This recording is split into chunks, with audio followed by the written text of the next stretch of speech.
Welcome to the Windows Computer and Technology channel, and there are some updates for Microsoft Edge today.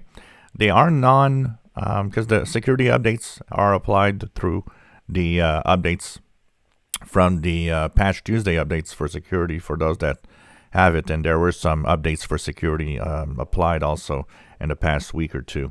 But there is a new update for the stable version of Microsoft Edge if you're using it. Some people were reporting problems and bugs in the last update, and Microsoft has issued a new version of the Edge, or new update for the Edge stable version to fix the various problems that were found. So today, March 8th, 2022, if you go into your upper right corner, three dots, go into Help and Feedback, go about Microsoft Edge, you'll see that you'll update to 99.0.1150.36. No security in here, so this is not something you have to do right now.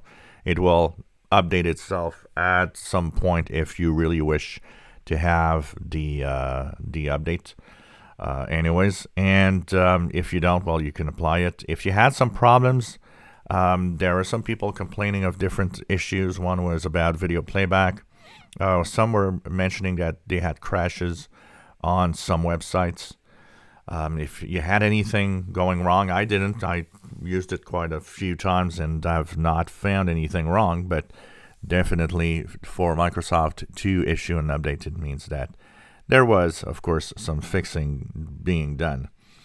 So if you had some issues in the last few builds or the last update, well, why not go and check it out and make sure that you update to the latest version of Microsoft Edge.